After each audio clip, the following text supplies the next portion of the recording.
Olá, graças a Deus, mais um grande dia, como sempre, uma grande oportunidade, é um privilégio imenso, maravilhoso, como sempre, poderoso poder compartilhar uma mensagem, a palavra de Deus, a nossa leitura bíblica que vem, se revela, fala fortemente nossa alma, nosso coração, nos dando norte, uma direção para irmos além, para poder perseverar e prosseguir essa caminhada com Deus, porque somente Ele é o caminho, a verdade e a vida. Não existe um outro caminho a não ser Ele e nunca vamos chegar a lugar algum sem Ele. Então precisamos estar dispostos a obedecer em tudo e fazer tudo conforme aquilo que Ele lhe agrada. Amém? Em nome de Jesus. Nós vamos ler 1 Samuel 12, 13. É uma história que é fantástica com relação ao Saul, ao Samuel, as situações que Deus ordenou, conforme Deus ele foi com Saul, desde quando ele foi obediente, ainda que tinha sobre ele algo tão diferente dos demais, enfim. Mas olha só o capítulo 12. Samuel disse a todo Israel: atendi tudo que vocês me pediram e estabeleci um rei para vocês. Agora vocês têm um rei que os governará.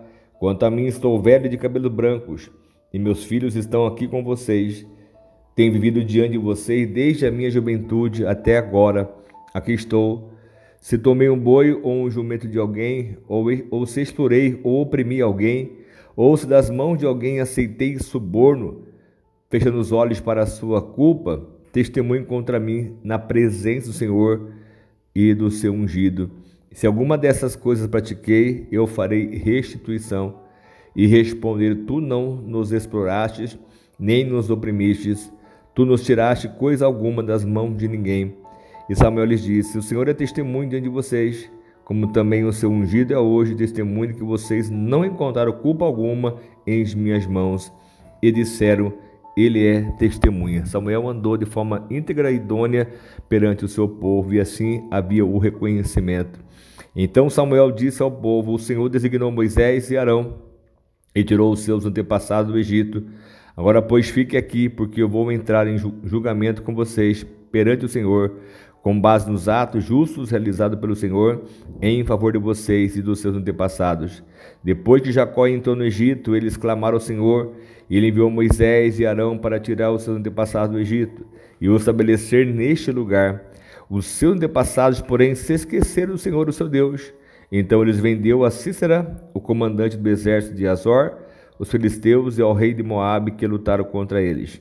Eles clamaram ao Senhor, dizendo: pecamos, abandonando o Senhor e lhe prestando cultos aos balaíns, aos postes sagrados. Agora, porém, liberta-nos das mãos dos nossos inimigos, e nós prestaremos culto a ti. Então o Senhor enviou Jerubaal, Baraque, Jefité, Samuel, e os libertou das mãos dos inimigos que rodeavam, de modo que vocês viveram em segurança. Quando, porém, vocês viram que Naás, rei dos Amonitas, estava avançando contra vocês, e me disseram: não, escolha um rei para nós, embora o Senhor, seu Deus, fosse o rei, agora está aqui o rei que vocês escolheram, aquele que vocês pediram. O Senhor deu a vocês um rei. Se vocês temerem, servirem e obedecer ao Senhor, e não se rebelarem contra suas ordens, e se vocês, o rei que reinar sobre vocês, seguirem o Senhor, o seu Deus, tudo lhes irá muito bem. Todavia, se vocês desobedecerem ao Senhor e se rebelarem contra o seu mandamento, sua mão se oporá a vocês, da mesma forma como se opôs aos seus antepassados.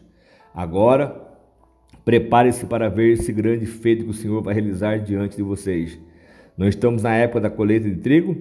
Pedirei ao Senhor que envie trovões e chuva para que vocês reconheçam que fizeram que o Senhor reprova totalmente quando pediram um rei. Olha só, pedirei ao Senhor que envie trovões e chuva para que vocês reconheçam que fizeram que o Senhor reprova totalmente quando pediram um rei. Então Samuel clamou ao Senhor, e naquele mesmo dia o Senhor enviou trovões e chuvas, e assim todo o povo temeu grandemente o Senhor e Samuel. E todo o povo disse a Samuel: ora o Senhor, o teu Deus, em favor dos teus servos, para que não morramos, pois a todos os nossos pecados acrescentamos o mal de pedir um rei, porque não era vontade do próprio Deus. Mas respondeu Samuel: não tenham medo, de fato vocês fizeram todo este mal, contudo não deixem de seguir o Senhor, mas sirvam o Senhor de todo o coração. Não se desviem para seguir ídolos inúteis, que nada vale nem pode livrá-los, pois são inúteis por causa do seu grande nome. O Senhor não os rejeitará, pois o Senhor teve prazer em torná-los o seu próprio povo. E longe de mim, e seja pecar contra o Senhor, deixando de orar por vocês. E também lhes ensinarei o caminho que é bom e direito. Somente temo o Senhor e sirva-no fielmente de todo o coração, e considere as grandes coisas que ele tem feito por vocês. Todavia, se insistirem em fazer o mal, você e o seu rei serão destruídos. Olha só como isso é forte, né? A palavra, como Deus ele fala, ele se revela, ele fala. Não adianta as pessoas querer praticar o mal e achar que vai receber o bem. Não tem como. É insano isso. E Samuel, aqui, olha o 13, o capítulo 13. Samuel tinha 30 anos de idade quando começou a reinar, e reinou sobre Israel 42 anos.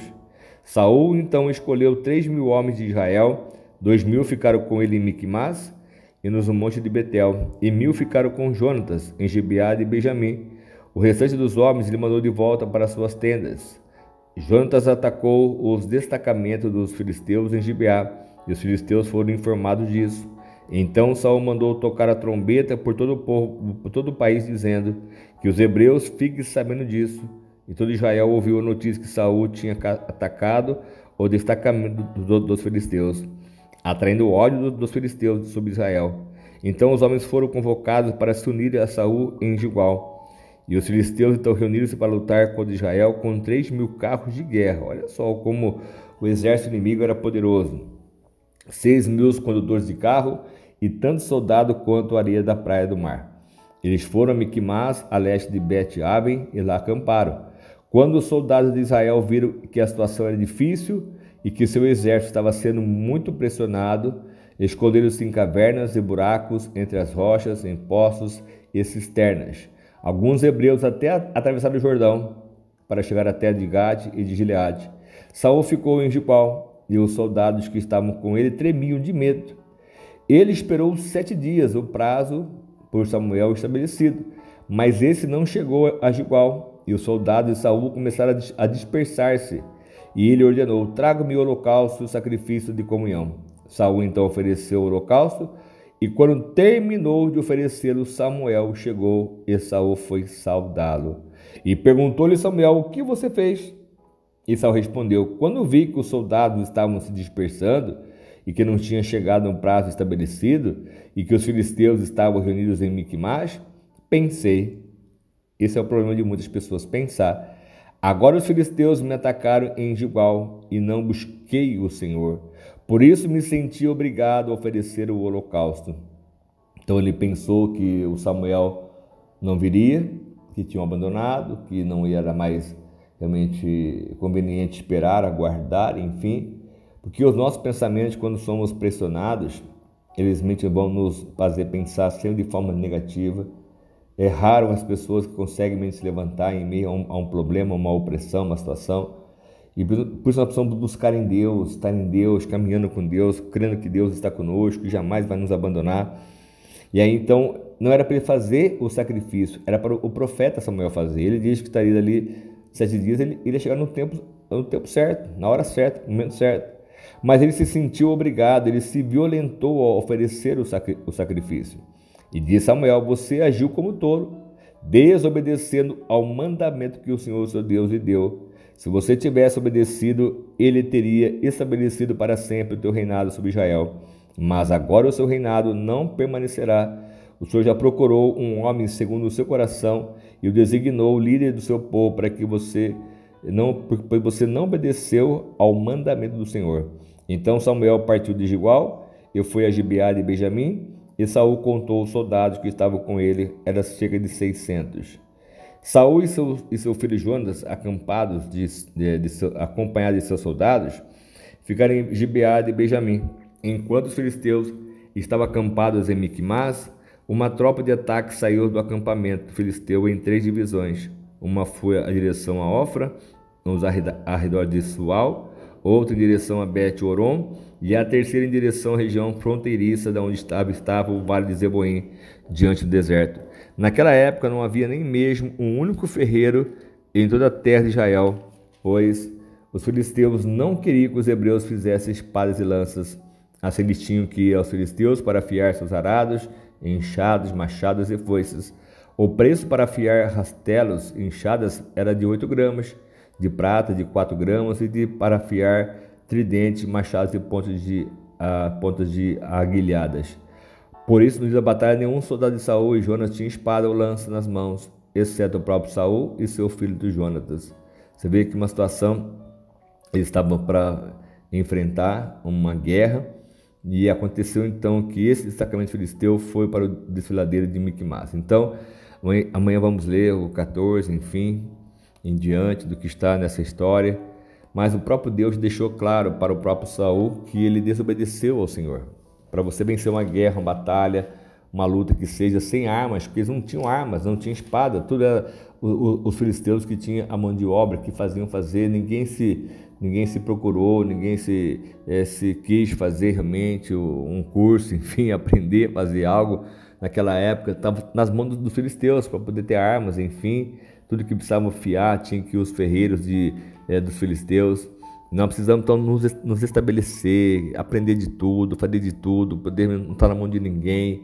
Você tem que estar na mão de Deus, obedecendo a Ele, clamando, buscando por Ele, para que Ele dê a você toda a capacitação necessária e precisa para que você possa ir além, para que na guerra você não venha realmente perder a sua batalha, porque na guerra você não venha realmente ter que dar a meia volta atrás, você fugir da batalha, fugir da guerra. Nós precisamos enfrentar, nós precisamos lutar, nós precisamos ir à frente. E quanto mais nós tivermos então esse entendimento, esse desejo de fazer o que agrada ao nosso Deus, honrando a Ele, esperando, aguardando. Se era 7 dias, espera o último momento, o último instante. Mas ele ficou com medo, ele pensou consigo mesmo: e agora? Os meus soldados estão se dispersando, estão indo para a caverna, estão escondendo, porque todos homens que estavam realmente com medo, como o próprio Jefité, nós já lemos. Aliás, o próprio Gedeão disse: se tivesse algum covarde, era para voltar para casa. E voltou naquele mesmo dia, 22 mil homens voltaram, quer dizer, então não precisava de tantos soldados para ir à guerra. Mas quando a pessoa está determinada a vencer, ela confia no Senhor. O próprio Davi, apenas com ele mesmo, né, um homem só, venceu um gigante, venceu uma batalha enorme. E é o que precisamos crer, confiar que Deus vai dar a vitória, seja qual for a situação que você vai enfrentar. Amém? Apenas confie, não desobedeça, mas sim obedeça fielmente ao Senhor, o seu Deus, para que Ele possa te surpreender, te abençoar ainda muito mais. Amém? Vamos orar, vamos clamar mais uma vez ao nosso Deus, para que Ele faça justiça e opere sobre nós o sobrenatural, porque Ele sim pode fazer acontecer milagres, maravilhas sobre as nossas vidas sempre, em nome de Jesus. Senhor amado Pai, mais uma vez eu quero te agradecer por este momento, essa grande oportunidade, esse privilégio de estar na tua presença e poder fazer aquilo que te agrada, meu Deus, poder ter essa leitura bíblica diária, meu Pai, poder te falar do teu amor, do teu poder, conhecer o Senhor um pouquinho mais, a tua palavra que nos liberta, que nos transforma, que nos restaura. Então eu creio, meu Pai, que isso faz somente o bem a cada um de nós, então que a tua palavra se cumpra, que o teu poder venha se cumprir sobre nós e que sejamos altamente agraciados, recompensados, Jesus, por essa fé. Assim eu te peço, já lhe agradeço com a certeza, meu Pai, da sua operação sobre as nossas vidas sempre, em nome de Jesus. Amém? Deus abençoe muito a sua vida, a sua casa, a sua família, que você entenda, compreenda o que Deus fala ao seu coração, que você tenha esse discernimento, esse entendimento, que nada possa fazer você parar de existir ou possa realmente viver de uma forma que Deus não se agrade. Então faça o melhor para Deus sempre e com certeza Ele vai te abençoar ainda muito mais. Amém? Em nome de Jesus, toma posse disso, creia, confie e que Deus venha te surpreender abundantemente em nome de Jesus.